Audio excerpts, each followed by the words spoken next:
it'll flow naturally, but I just wanted to make sure I was hitting on all the things that make sense for you too. Hit on me. I love it. Hit on me when you're not strong. I'll be your friend. I'm on a different tempo. We were on two different songs. Oh, there. yeah. Very much that. Okay. I love that for us. Yeah. Everybody ready? Yeah. Ready? Wait. It's my music thing. It's a thing. It's a. Okay. Yeah. This one bang. Okay. Okay. Welcome to What the Body. Welcome. Welcome. I'm Katelyn. I'm Jess. And this is Allie. Allie. Woo woo. Thanks for joining us today. Thanks for having me. Of course. Always. Always, always. So we want to get into you. Yeah. Let's get into it. We love the way that you show up on social media. We love you as a person. We love you as somebody who is a huge advocate for the plus size community.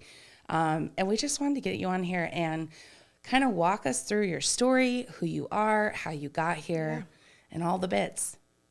All the bits. Well, how much time do you have? As long as you need. Started in 1962. Okay, that's too Thank far. you very much. I started in 1988, Jess. Yeah, Thank I know. you so I was much. trying to be funny and be like when my parents met, but that came out like you're old. So let's move on. When my parents met, Yeah. maybe they shouldn't have. No, due to some childhood trauma. But I'm here. So let's see.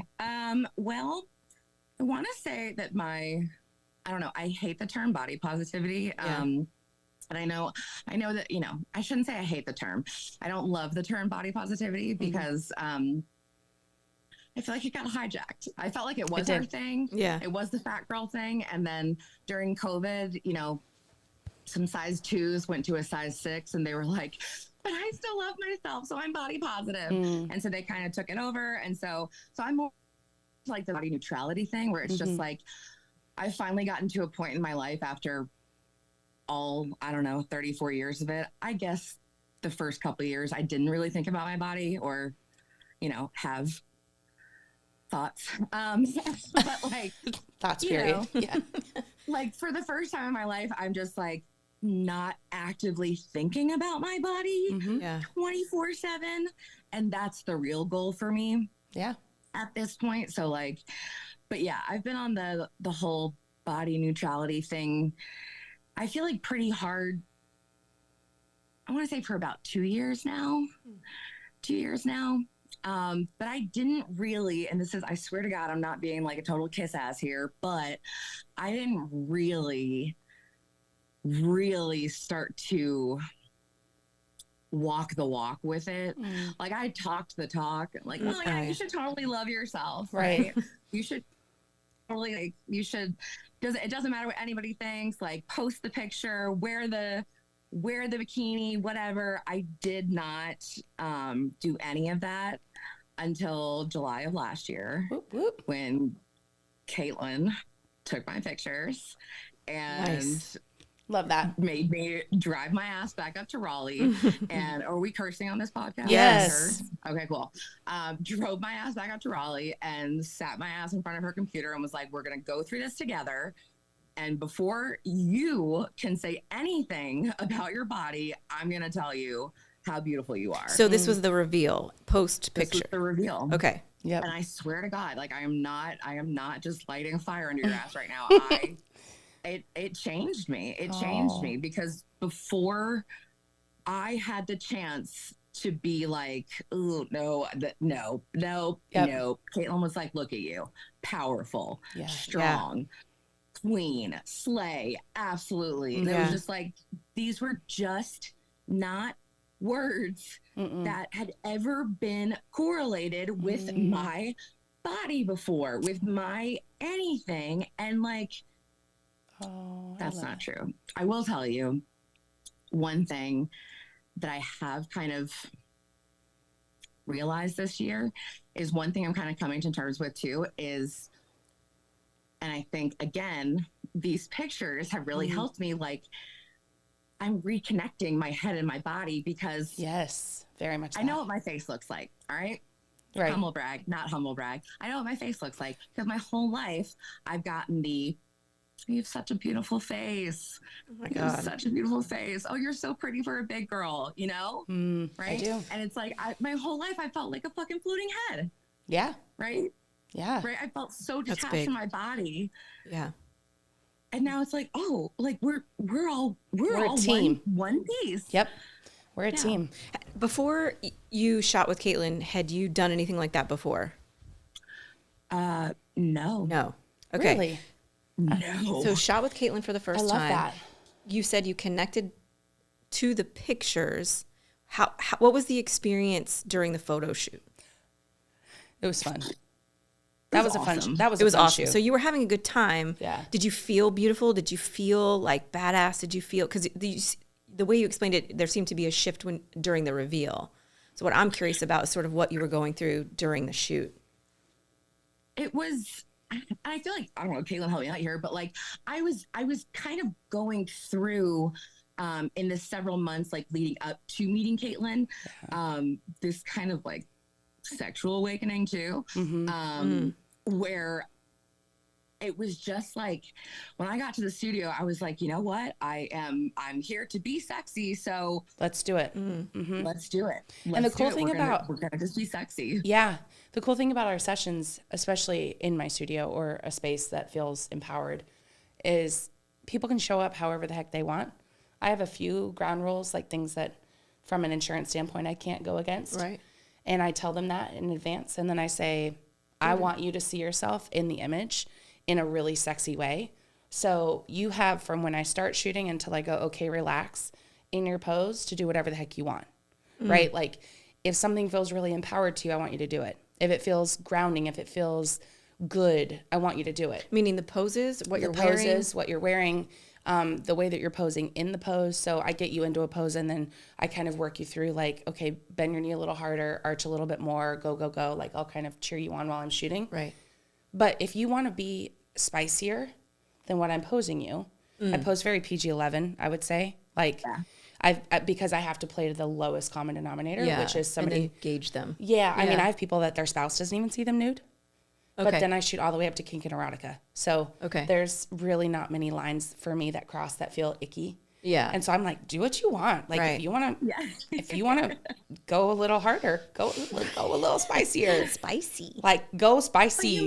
But you make it a very welcoming environment to just be freely. I mean, I'll freely admit, like I think we spent probably a good hour talking, getting to know each other. And I'm pretty sure I was just in like a thong. You were. And it was like, but what you have to understand is this was so incredible for me because I was coming off of spending pretty much, I think a year, maybe 2 years leading up to COVID. And then pretty much all of COVID, not looking at myself in the mirror, not letting my husband see me naked, I would never have guessed that. I didn't touch me, nothing. Okay. Whoa. So I was coming off of like, because I didn't feel worthy of it. I thought that he was only with me because he had signed a contract, right? He had signed a contract and he was stuck. But like I had gained like, now, I mean, I have always been a bigger girl. I was always bigger than my friends. I was always the big girl. I was always the plus size, the whatever, right? But like I gained nearly 100 pounds during COVID. Like COVID hit me hard. I know it hit a lot of people hard. I know a lot of people lost a lot more than I did, but well, we need to give ourselves permission for COVID to hit us, because I don't care who you are. And I want to do an episode about this. I haven't talked to you about it yet, but I want to talk about, I don't know with who or whether it's just with us, but the way COVID impacted every single human being. It is trauma. And now that we're back to normal, the trauma is sort of embellishing. Is that even a word? No. The trauma's coming out. And I feel like, so don't like pass that by. Like you had your trauma, you had your experience, and everyone had their own, right? And I don't know about worse or better. So give yourself some grace with that. You're allowed to. It's hard because like as an empath and somebody who cares about other people, you're like, I know other people had it worse. Yeah. So mine just feels kind of like, can't really talk about it. Yeah. Fuck that. Yeah. Like your trauma is real and valid and deserving to Everybody's COVID experience is minimized. experience. Right. Minimize. That's what we do. That's what women do. We're taught to minimize for everybody else, right? It's funny. I actually made a joke about that during my stand-up last night. that the BBC, the British Broadcasting channel, they put out a study last week that literally said like, our study was conclusive that the impact on mental health was minimal during the pandemic. I'm like, who did you interview? Yeah. Jeff Bezos? Right. The people who are making millions of dollars off the backs of their working class. Profited off of our trauma? Yes. Cool. Meanwhile, like I used to be able to leave my house without Prozac. Right. But can't anymore. Barely can with it. Yeah. So anyway, so COVID hit me hard, life hit me hard, and I gained 100 pounds and I just stopped. I literally would I would make a mad dash between like just the taking my clothes off and getting into the shower so I wouldn't even have to look in the mirror, right? Oh my gosh. Crazy. And then I show up at Katelyn's studio and I'm like, let's do this. Just taking all my clothes off. Good for you. Butt naked and fancy free. The only way I like it. Hell yeah. Show me. What's the TikTok sound?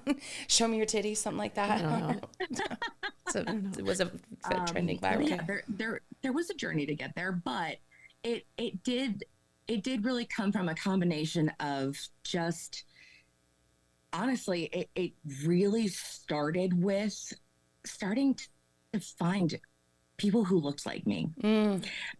It really did. Starting to hang out with people who looked like me. Because I honestly, I grew up in a big family. I did. My late dad at his heaviest was 750 pounds at one point. My sisters and I were always bigger girls, but we never talked about our experiences as bigger girls. So there's no community there. There's you can see that you're experiencing similar things, but if you don't talk about it, it's why we started this podcast. We want to talk about it because I know that I have the same experience of like always being in the bigger person. Even in my family was very small. So I was always kind of like, what happened? Like I look very much like my grandma. She was 6 foot. She was Italian. She was thick like I am. I look very much like her. But I didn't look like my parents' bodies and definitely not like my brother. Yeah. And it was hard because we would go on vacation and I would have such bad chub rub that my thighs would be bleeding and nobody knew how to fix it. Yeah. Like my mom's legs don't rub together. She had no idea. And so we were in New York and I remember it being just like super sweaty. I didn't have a community. I didn't know who to ask. I didn't have anybody else that looked like me to be like, why are my inner thighs bleeding? Yeah. And I'm walking like a penguin. Yeah. Like I'm struggling. And obviously now I know we have all the products, but it's the same thing. Like you don't have a community and you feel so fucking alone. Ugh, I know. Yes. I know that feeling. Yes. Yeah. Very much, very much. So when you operating in the space that you're in now, how much do you think you've changed from when you started your journey dashing to the the shower because you didn't want to look at yourself in the mirror to right now? What do you think changed besides hanging out with your friends? Like what have you actively done to get to this neutrality point? I've done the work, man. You definitely have. Honestly, it takes a lot. It takes a lot. And I don't want to cry. Can you help people who maybe don't know what that means? Can you dive into that? The sad thing is that I know like the buzzword right now is like you have to heal, but there's a lot of healing that comes from what society has done to fat girls. And I'm not trying to minimize the experience of fat men, fat whoever's, but to fat girls. I'm gonna say that right now. It's really not fair what they did to us growing up, right? Of just convincing us that it was our fault, that our bodies were our fault, that our bodies were a moral failure, that we were doing something wrong because our bodies didn't look like the girls in the magazines and the girls in the movies and the girls in the commercials and the girls on the runways, and they still fucking don't, but we have to heal from that. And there's still there's still a lot of negative noise out there, and you're still going to see a lot of people that are still really angry. And honestly, there's still a lot of anger that I have. And I mean, my latest podcast episode, I went on a rant about how, I'm glad Brendan Fraser is, that's a touchy one for me. Getting his flowers for, he went through something horrible, and I'm glad that he's whatever, but The Whale is awful. And you know what? I saw that movie, but it was in my house. And I just, they're not going to clap for a 600-pound man and give him an Oscar, but they're going to clap for Brendan Fraser in a fat suit, right? In a fat suit. Because at the end of the day, he's still acceptable. He's still within the means of acceptable. And everything I was reading is like, oh, well, he gained weight for the role, but it's like, you had to actively gain weight, and you still weren't fat enough to portray the person in. Right, so you had to put on a suit. So you had to put on a suit. But then you can have a reality television show of 1,000-pound sisters. Yeah, right. Because they'd rather point at us and laugh and say, "Thank God I'm not that person. Thank God I'm not the worst thing I could possibly be." Right? Because even Taylor Swift in the anti-hero video, right? Even though she took it down pretty quickly. Doesn't matter. It was quickly, not as quickly as she could have, but she let, the entire world know that, yes, I understand she struggled with, with trigger warning eating disorders, right? I understand that absolutely. People of all sizes struggle with eating disorders.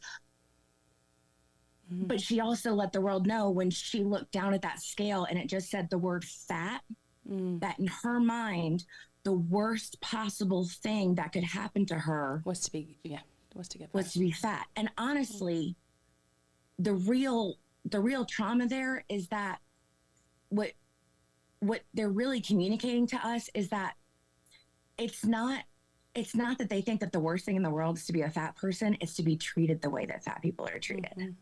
Yeah. And that's the thing, because it's like, the thing.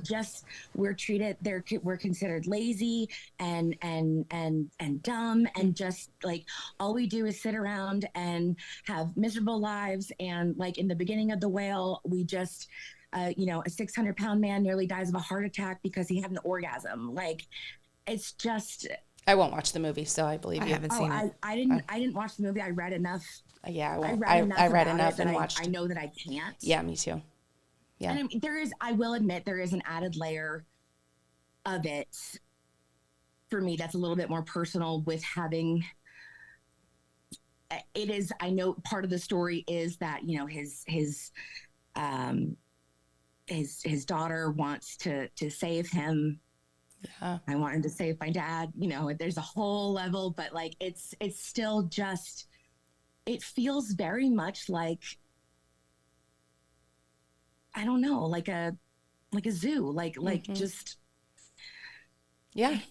So you've done the work to dive into your. Yeah. Sorry. I'm sorry. No. Yeah. It's good. This is what this is about. That's what this is about. Tangents. I also will say that on top of that coming out, having Gwyneth Paltrow come on, I don't know if you've seen that, of course, trending, where she's being interviewed and she's talking about what she eats in a day. She's like, I start my morning with black coffee, and then at lunch I like soup, and it's usually bone broth.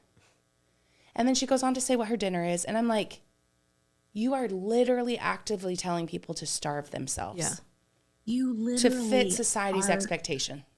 Like a step-by-step guide of disordered eating. The fuck are we doing? Like, it's disordered eating. What you're explaining is something that is not normal.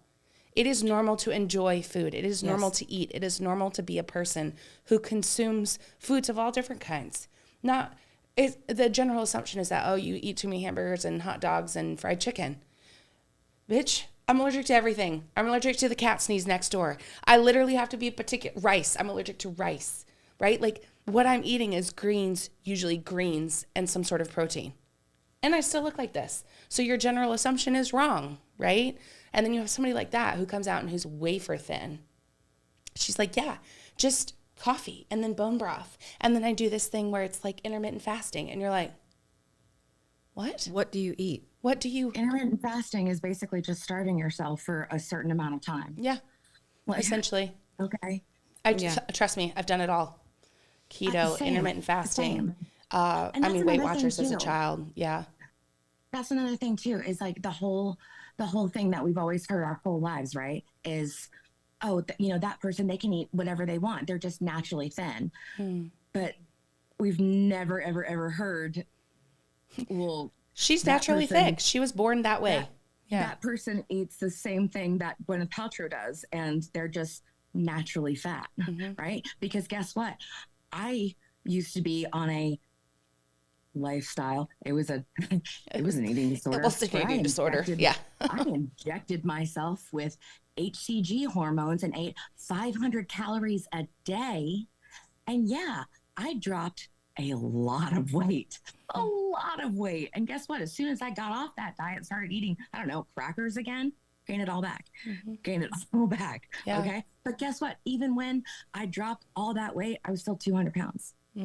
Like, And still that was my society goes, natural, like, society looks at somebody like that and they're like, well, I'm glad I'm not her. Right? glad I'm not her. Like, I'm that glad is I'm the not her. worst part. At least I'm not. Yeah. her. And there's a lot of people in this world that don't think that way. And I think in my journey, one of the big things was curating my feed. We'll talk about that a lot on this podcast, is curating your feed. So even if you don't surround yourself with people that look like you can still curate your feed that you see every day to help you see people that look like you and normalize bodies of all abilities, all shapes, all sizes. And it like really is empowering when you take off the bullshit of the Gwyneth Paltrow and the fat suits and things like that. You take it out of your everyday feed and you stop digesting 8 hours worth of content that's like, you should be thinner. Yeah. Right? Yeah. I see it now and I just immediately unfollow. It's not a malicious thing anymore. It's just like, oh, that doesn't actually serve me today. Right. That doesn't bring me joy. Right. Yeah. Yeah. Yeah. Absolutely. That's what I did in COVID. I changed all of my feeds. I just was like, this isn't joy. This isn't joy. No. I mean, Yeah. Yeah. it made such a difference. It does. It does. It really does. And it, I think it's really important it's important for your mental health. It's important for your body image. It's important for a lot of reasons, but it is important for the unlearning, right? To also follow, I don't know exactly how to put into words what I'm trying to say here, but like I did have to seek out or not necessarily seek out, but it wasn't just following like plus size fashion and plus size influencers. It was following like fat advocacy, like fat liberation, fat acceptance, to find these words that I didn't always have before of and people who were like, it's absolutely okay to go outside and like exist in a fat body. Like no one's going to take that away from you. Like you're not a bad person, and like, it's okay to take up space. Yeah. It's okay to take up space. And that's like, it's crazy. I even 2 weeks ago, I went to the doctor for like a checkup thing. And I do get like anxiety when I go to the doctor. So I'm not one of those people that's very easily can be like, no, I don't want to be weighed today. So normally I just kind of just let it happen to me. Oh, fuck no. I'm walking through the door. I'm like, we're not doing the weigh thing today. And if you are, I'm turning it around. You're covering it. Do not call it out to the person next to you. Like I'm that, but I used to be that way. It's like you get like, it's just so gonna happen. I did. So I got on the scale and I saw that I had actually lost an amount of weight I was not prepared to see. And I knew that it was also because I had been struggling over the last couple of months with actually eating enough, which, people don't assume of fat people, right? Right. They're just eating all the time.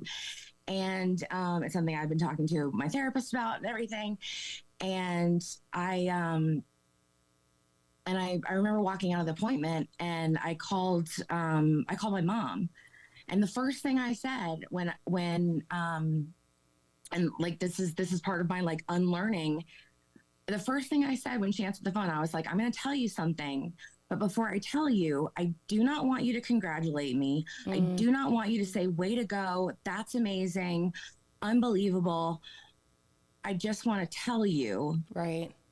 I lost this amount of weight because I wasn't really eating enough, but now I think I have a handle on it. And also I've been taking walks because I just want to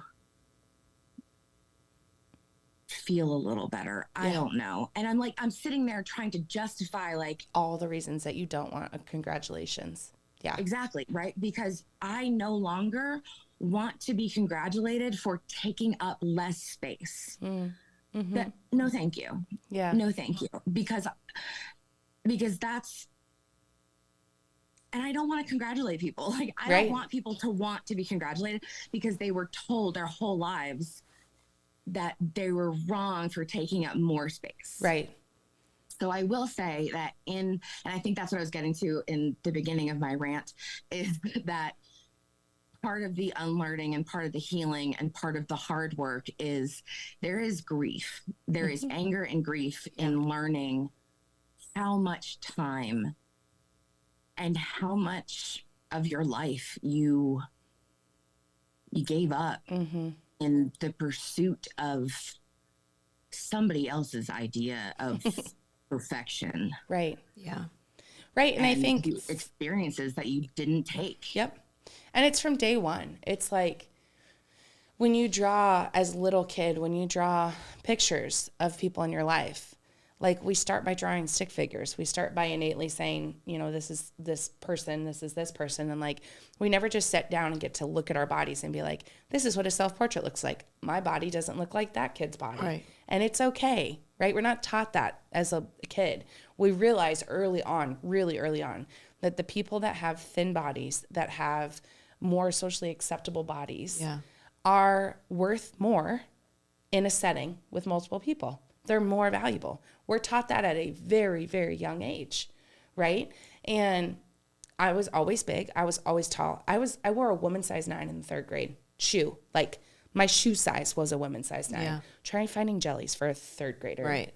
Right. So I was always put in the back. I was always chosen last. I was always right. Like it was always, oh, Katelyn, go in the back. Oh, you're big, go in the back.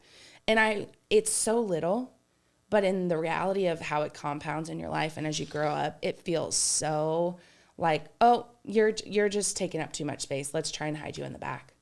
That's what it feels like. Yeah, for sure. You know, You're a kid. You're a kid, but it just compounds the rest of your life for the most part, you know? Yeah.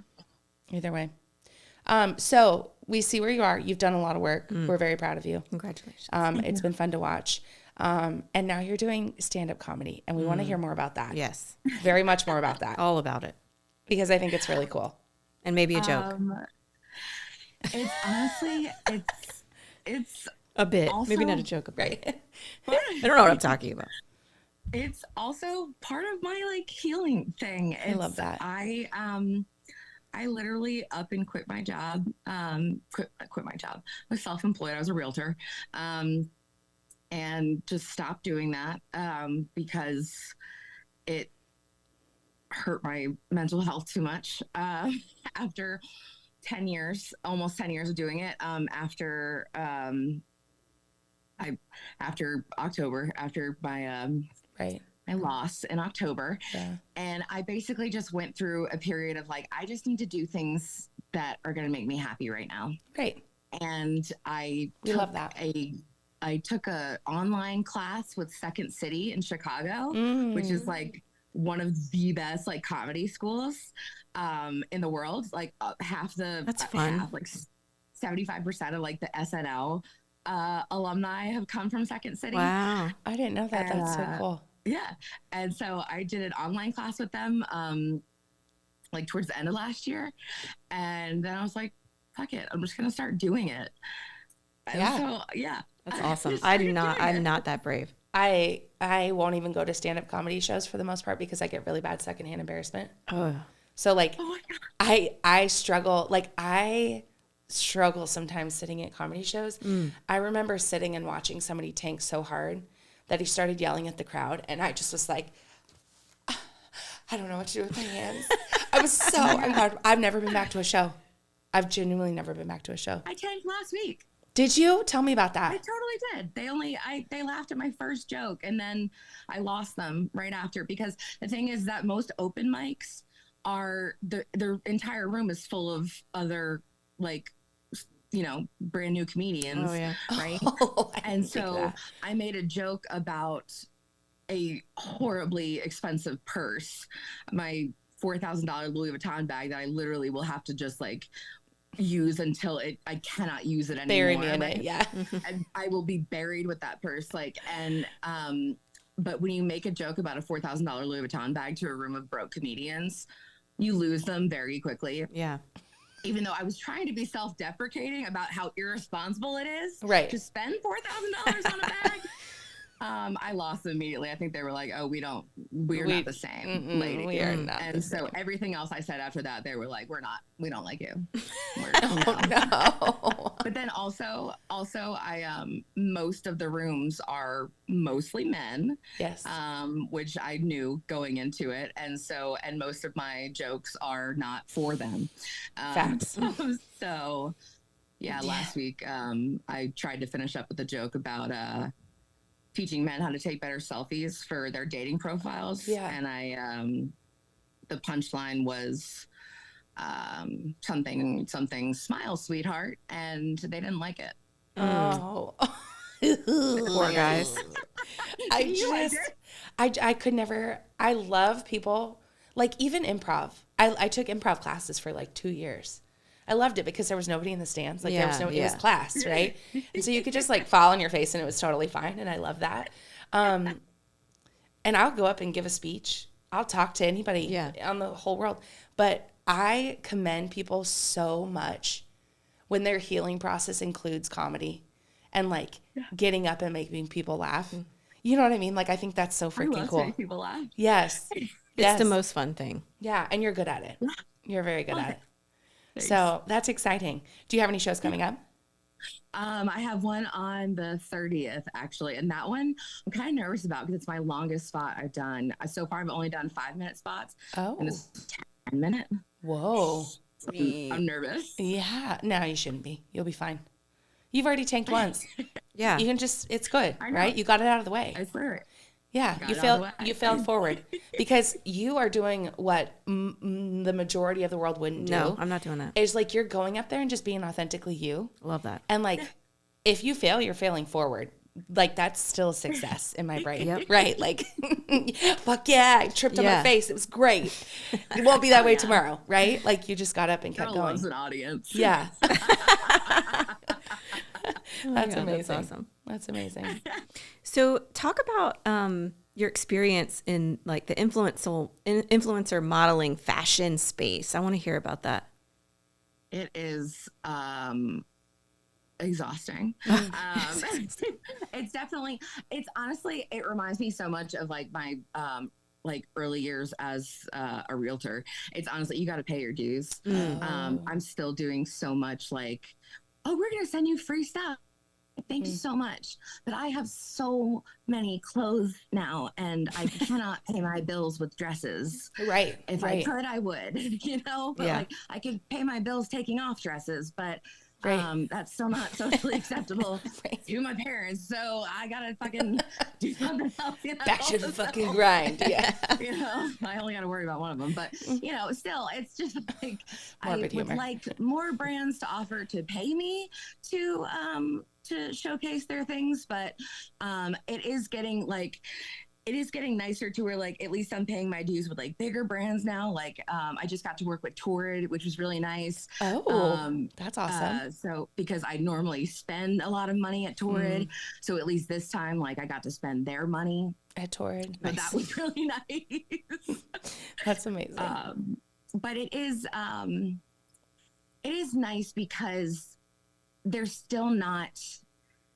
I like being able to do the fashion stuff because there's still not enough representation of like visibly fat women, right? Or of fat whoever, right? Yeah. I'm really bad I'm trying to be so much better about being very inclusive with my language, but there's just, even Torrid. I mean, I do love Torrid as a brand, but even Torrid, the majority of the models on their website are, I mean, I would say probably like a 14, 16. Yeah, socially acceptable. Yeah. Yeah, the socially acceptable. And if they are, you know, up towards an 1820 or 2022, they've got like the chiseled, like they're very, very toned. They've got the super chiseled jawline.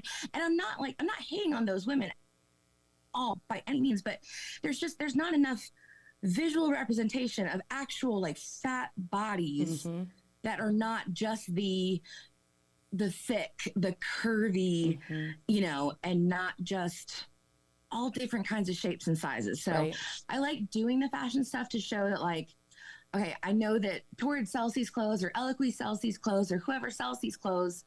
But if you want to see what it looks like on not a model, here's what it looks like on an actual fat person's body. Right.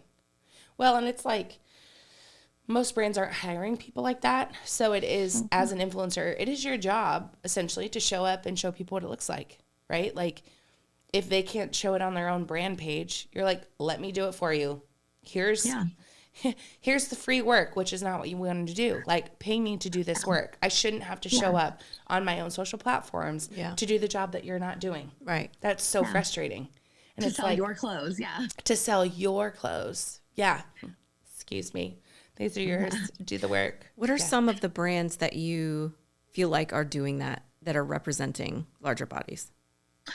Universal Standard, number one, I feel like is the best. I would say, would you say so, Katelyn? I feel like they're like number one as far as representation on their website. The standpoint, you're very right though. Universal Standard from the standpoint of visually acceptable, as well as the people that you don't see usually on models' pages, and they are doing a great job with that. Yes. They're doing a great job with that. So, and their sizing is the best, like across the board is the most, makes the most sense, is the most like just friendly. Yes. Like across the board. But yes, they're friendly and not confusing. So I don't know if you've ever seen their sizing, but their sizing starts at a extra small or something. Yeah. And a medium is like a 16, 18. Yeah. I wear a medium with them. And they don't just go, oh, it's an extra small, and don't tell you under every size. Yeah, they it's do like the size. Yeah. Parentheses 16, 18. Yeah. Which I love. I think that's really smart. Some brands don't do that. And so you get in there and you're like, I don't know. Oh no, I feel stupid. Yeah. I should know this, but I don't. So I do really like that. I do really like that. And I think they go up to like a size 40. Yes. And their models are just across the board from an extra small up to a size 40. Right. With all different shapes and sizes. Yeah. So I think they do that very well. Eloquy has started to get better. I was going to ask about that. Yeah. They recently expanded their sizing up to a 32. So they did start using this really beautiful Black model who I believe she may be a size 30. Still a little bit more on like the hourglass kind of side, but it's an improvement. It's an improvement for sure. I want to get behind brands like Savage Fenty too, because yes, her sizing stops at a 3X, 3 or 4X. But what she does is she includes different abilities in her website and different genders, which I really enjoy. Like, it is getting better to see a fat woman in clothes, but she's also using men that are plus size and fat, which I love. Yeah. And I think that is one of the only websites that really does it well, like from a diversity standpoint. You know what I absolutely hate to admit? Skims by fucking Kim Kardashian. I hate to admit. Now, I'm not going to say that she's using like bodies like mine. She's definitely not. Right. I will say that she fits bodies like mine. Does she? Okay. I've never talked to anybody that has ever actually ordered. Does her stuff fit you? So, like, I have at least 2 podcast episodes where I am openly, violently against Kim Kardashian because of her harmful, very harmful things that she promotes for doing to her body to fit into dresses that she shouldn't be doing because she's promoting this to young girls. Okay. But with that said, her damn Skims dresses, Really, I hate her for it, but they're good and they're so comfortable and they look so good on my body. oh, Yeah. I've never. She's trembling. Yeah, They're so good, man. And God, oh my God, I feel bad about it, but I do. Yeah. I have one. I have a black long sleeve maxi. I have a pink spaghetti strap maxi. They're both like the ribbed, and then I did get like a little Valentine's little thing. Oh yeah. And it's nice. It's really nice. dang, I would never order from them.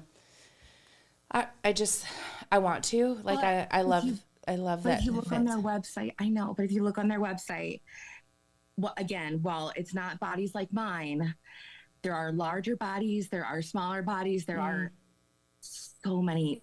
There's disabled bodies, there's bodies that just all different kinds of bodies. They make a lot of adaptable clothing. Fuck. I'll check it out. So I know. So That's like, annoying. Do you own so Skims? I do. I know. I broke down recently and ordered it, and I don't like the idea of making your body smaller either. But I loved. I wore the bodysuit to your That was that your body- party, God damn it, and it I looks so good wore on it that you. night because I didn't have to wear a bra. I could put Okay. girl, and then it was a bodysuit that was like aided as a shirt, and I felt so snatched and beautiful, and just like, I mean, it was tight. It showed up, and it was about 3 inches long, and I was like, I'm not sure how this is going to go down, but it did go down, one and it was too. amazing. Dang. Okay. wait, Katelyn, do you remember the night of the hickey party? I was wearing the Yitty bodysuit. Yes. Remember? And we had to yank that thing Oh, out. that's right. We had to- You were like, get this out of here. We had to unbutton that This- baby. The Skims bodysuit Doesn't not do that? That's annoying. Dang it. hate Okay. that. Look, I hate look. it so much. I am all for a good mind change. I Yeah.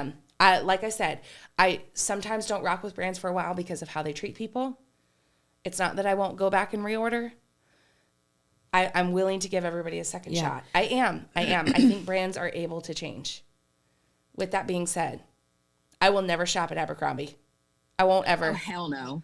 The amount of Absolutely trauma I not. have from that store as a child, never. People are like, their plus size stuff is so cute. I'm like, And they're I'll buy it still secondhand. Not inclusive. Yeah. They're still not inclusive because they're still leaving me out, and fuck them. They're still not making my size. So I hate them. Yeah. I hate them. Oh man. So I will definitely, okay, look, I'll go back on my words. I'll try Skims. I'll try it. When I ordered, I don't want to give her my money. I know. I'm everybody else's. I'm like, I know. this is the one thing that I'm like, Yeah. I'm not going to be the one person that's going to make a difference in Kim Kardashian not making money. And Yeah. God damn it, those dresses are good. yeah, That's annoying.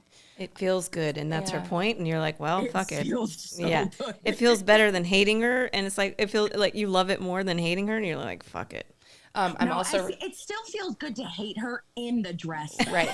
Like, It does. hey boo, fuck you, but I love this dress. Yeah, thanks for making this. Yeah. I love that. Oh my god. I love that. Well, good. What are you looking forward to in the next couple of months? What do you have coming I'm up? going to Puerto Vallarta. Hey. with you. I'm so excited about that. I'm so excited. We have excited. our retreat. Oh, she's going on your retreat. Coming on my retreat. Hey. And so we're going to Puerto Vallarta for Oh, I love that. 7 nights, 6 days, and we're so Food and everything food. provided. Our journals came in. They're stunning. We have an incredible gift bag. Like it's just gonna feel I'm Lovely. also I am also excited. So this is going to sound a little sad at first, but then it gets exciting. So at the end of this month, we are taking my dad's ashes to UVA. That was his alma mater, and like Okay. that's like everything to him. And so that's where that's his final resting place. And then from there, my mom and I are doing one of our like classic road trips that we have not done since I was probably like, I want to say like 18 or 19, but like my mom and I, like we were oh my queens gosh. of the road. Like Yeah. we used to do road trips all the time. So I'm like planning out like a like food tour of like the East Coast. Oh, I already nice. have like Baltimore set up. Like Love. I've got like, We love it. I want to do a food tour. she's such a foodie. Girl. Oh my gosh. Listen, this is another reason you need fat girls in your life. We know the best places to eat. Or you need a Jess. I was going to say. Jess is I gotcha. top 5, one of the best foodies I've ever eaten with. Yes. The woman knows how to, we don't fuck around with food. We don't. We eat for joy, honey. Yeah. Did you and I just become best friends? Yep. Yes. Come back to Durham. We're going to do it. Why do you think I'm sitting next to her? No, I'm just kidding. Yes. Every meal. I mean, I don't know. Every meal is like very intentional. Yeah. Every meal. And like, she'll be like, so this is good here. This is okay, but we got to get this. Or like, this restaurant's closing. We've got to go before they're closed. Yeah. Like, she is 100%. Yeah. I love that I like to, so much. you know, we love it. Make me want to slap my mama, you know? Like, Hell yeah. yeah. I don't think I have the balls to ever slap my mama, but Well, it would have to be it's real like, good. Yeah, that's what I'm saying. Yeah. That's amazing. Yeah. Well, good. I'm excited. Yeah. That's That's great. good. That's exciting. Yeah. Yeah. It'll be good for you guys to spend some time after, you know, After everything that happened. putting your dad to rest. That will be good. Yeah. That was one of those moments that I felt like my dad finally was free, is when we spread his ashes. Yeah, because you did something very similar. We did. We Yeah. took him up. Him and my mom lived on a farm, a ranch. They got married out there, and we didn't really have his wishes because he died he was 56, so like he hadn't really gotten to that point of planning. Chicken.